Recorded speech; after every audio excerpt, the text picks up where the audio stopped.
Resumen del libro, Economía en una lección, de Henry Hazlitt. Economía en una lección, es un libro clásico de economía escrito por Henry Hazlitt y publicado por primera vez en 1946. El autor, un periodista y economista de renombre, busca presentar principios económicos fundamentales de manera accesible para el lector no especializado, utilizando ejemplos claros y comprensibles para ilustrar sus puntos. En la primera parte, Hazlitt introduce el concepto central del libro, la ley de consecuencias no vistas. Esta ley sugiere que en economía, es esencial analizar no solo las consecuencias visibles e inmediatas de una acción, sino también las implicaciones a largo plazo y las ramificaciones ocultas que pueden surgir. Al ignorar las consecuencias no vistas, es fácil caer en la falacia de seguir políticas y medidas que parecen beneficiar a ciertos grupos en el corto plazo, pero que en última instancia perjudican a la sociedad en su conjunto. Hazlitt utiliza un ejemplo simple pero poderoso para ilustrar la ley de consecuencias no vistas, el vidrio roto. Si un niño rompe una ventana, algunos pueden argumentar que esto beneficiará a la economía, ya que el vidriero tendrá trabajo para repararla. Sin embargo, lo que no se ve son las otras oportunidades perdidas, el dinero que el dueño de la ventana hubiera gastado en otra cosa si no hubiera tenido que pagar por la reparación, como un nuevo libro o una camisa. La ventana rota solo representa un traslado de gasto, no un gasto adicional que beneficie a la economía en su conjunto. Hazlitt enfatiza que la ley de consecuencias no vistas es esencial para comprender cómo funcionan las políticas económicas y cómo pueden afectar a la sociedad en general. Al examinar las implicaciones a largo plazo y las ramificaciones ocultas, podemos tomar decisiones informadas y evitar medidas que puedan tener efectos negativos no deseados. En la segunda parte del libro, Hazlitt aborda el tema del libre comercio y el proteccionismo. El autor defiende enérgicamente el libre comercio como el mejor enfoque para fomentar la prosperidad y el crecimiento económico. Muestra cómo las restricciones comerciales, como aranceles y cuotas, distorsionan el mercado y perjudican la eficiencia económica al proteger a industrias menos competitivas. Hazlitt critica las ideas erróneas comunes que respaldan el proteccionismo, como la creencia de que las importaciones dañan la economía nacional. En realidad, argumenta, el comercio internacional beneficia a todas las partes involucradas al permitir que los países se especialicen en la producción de bienes en los que son más eficientes, lo que conduce a una mayor productividad y a un mayor estándar de vida en general. Para respaldar su posición, Hazlitt utiliza el ejemplo de la industria del calzado. Supongamos que un país decide proteger a sus fabricantes de calzado imponiendo un arancel a las importaciones de zapatos extranjeros. Si bien esto podría beneficiar temporalmente a los productores nacionales de calzado, también tiene consecuencias no vistas. Los consumidores locales terminarán pagando precios más altos por los zapatos, lo que reducirá su poder adquisitivo y los hará más pobres en general. Además, los fabricantes de otros bienes, como la industria textil, pueden verse afectados negativamente debido a que los consumidores tienen menos dinero disponible para comprar sus productos. Hazlitt resalta que el libre comercio promueve la competencia, la innovación y la eficiencia, y argumenta que la protección de industrias menos competitivas solo conduce a una asignación ineficiente de recursos y a una disminución del bienestar general. En la tercera parte del libro, Henry Hazlitt aborda el tema de los controles de precios y sus consecuencias. Los controles de precios son intervenciones gubernamentales que buscan establecer límites máximos o mínimos para el precio de ciertos bienes y servicios. El autor advierte sobre los peligros de esta política y muestra cómo puede tener efectos perjudiciales en el funcionamiento del mercado. Hazlitt critica específicamente los controles de precios máximos, como los techos sobre los precios de los alquileres o los alimentos. Si el gobierno impone un precio máximo por debajo del equilibrio de mercado, se crea una situación de escasez. Los consumidores pueden estar contentos con los precios más bajos, pero se enfrentarán a una falta de bienes y servicios disponibles. Además, los productores se desincentivan a producir a precios más bajos, lo que puede conducir a una disminución en la oferta. Un ejemplo concreto que utiliza el autor es el control de alquileres. Si el gobierno establece un límite máximo al precio de los alquileres, los propietarios pueden verse desincentivados para mantener y mejorar sus propiedades, ya que no podrán obtener ingresos suficientes para cubrir los costos. Esto puede llevar a una disminución en la calidad de las viviendas y a una menor oferta de propiedades de alquiler a largo plazo. Además de crear escasez, los controles de precios también pueden generar mercados negros y actividades ilegales. Cuando los precios regulados son más bajos que el equilibrio de mercado, se crea un incentivo para el contrabando y el comercio ilegal, lo que socava aún más la economía y el sistema legal. Hazlitt enfatiza que el mercado libre y los precios determinados por la oferta y la demanda son el mejor mecanismo para asignar recursos de manera eficiente. Los controles de precios, por otro lado, generan distorsiones y desincentivos que pueden llevar a resultados contrarios a los objetivos buscados. En la cuarta parte del libro, Henry Hazlitt se enfoca en el tema de los salarios y el empleo. El autor aborda mitos comunes relacionados con la fijación de salarios y muestra cómo ciertas políticas pueden tener efectos negativos en el mercado laboral. Una idea errónea común es que aumentar los salarios artificialmente mejorará la situación de los trabajadores y beneficiará a la economía en general. Sin embargo, Hazlitt argumenta que esto no siempre es cierto. Si el gobierno establece salarios mínimos por encima del nivel del mercado, algunos trabajadores pueden verse beneficiados con mayores ingresos, pero otros pueden perder sus empleos o ver reducidas sus horas de trabajo.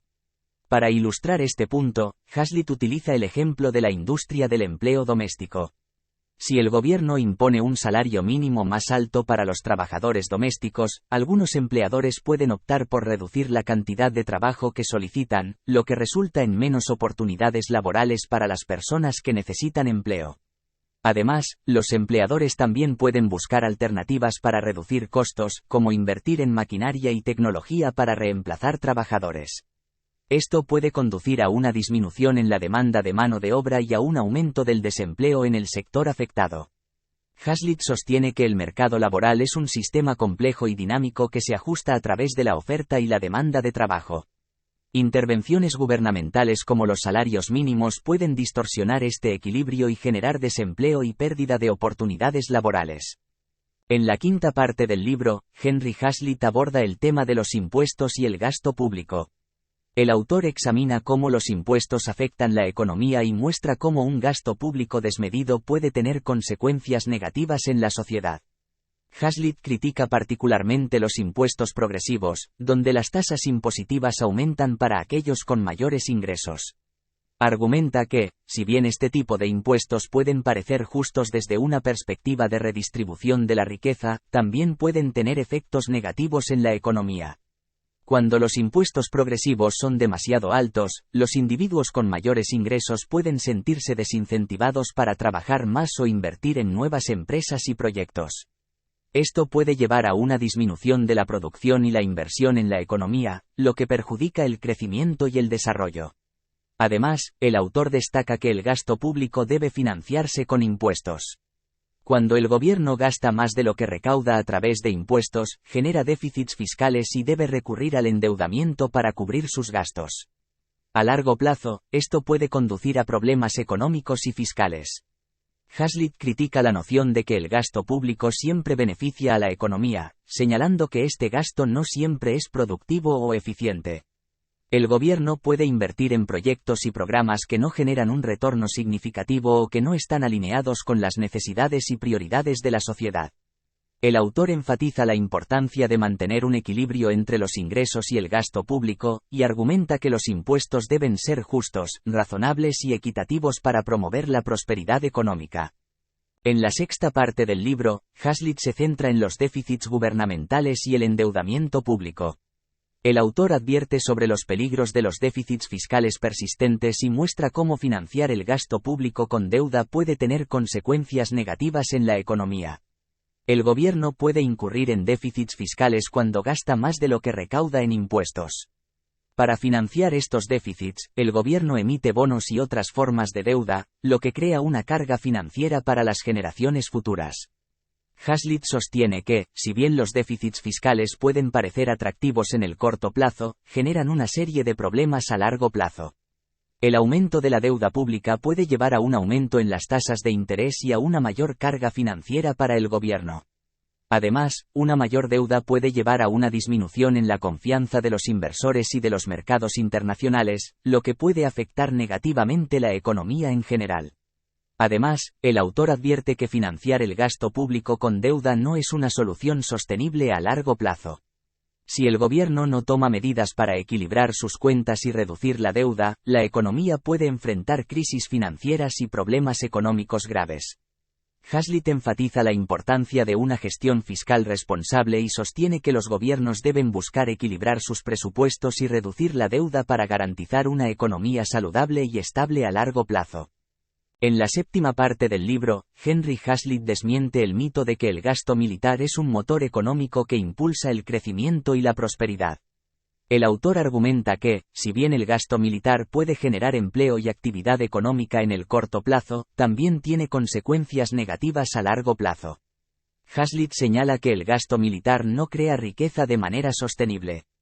Si el gobierno gasta dinero en armamento y equipamiento militar, esto puede generar empleo en la industria de defensa y en sectores relacionados, pero también desvía recursos que podrían utilizarse de manera más productiva en otros sectores de la economía.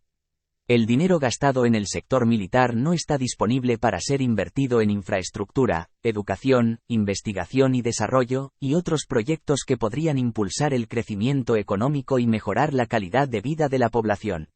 Además, el gasto militar implica un alto costo de oportunidad, ya que los recursos destinados a la defensa no se pueden utilizar para satisfacer otras necesidades importantes de la sociedad.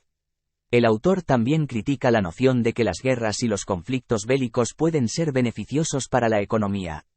Si bien es cierto que durante las guerras puede haber un aumento temporal en la producción y el empleo, esto se debe a la movilización de recursos y a la necesidad de reemplazar equipos y bienes destruidos durante el conflicto.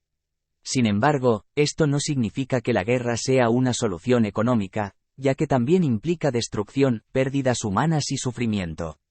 En general, Hazlitt advierte que el gasto militar no es una solución sostenible para estimular la economía. El enfoque más efectivo para el crecimiento económico y el bienestar de la sociedad es promover la inversión en sectores productivos y fomentar un ambiente propicio para la innovación y el emprendimiento.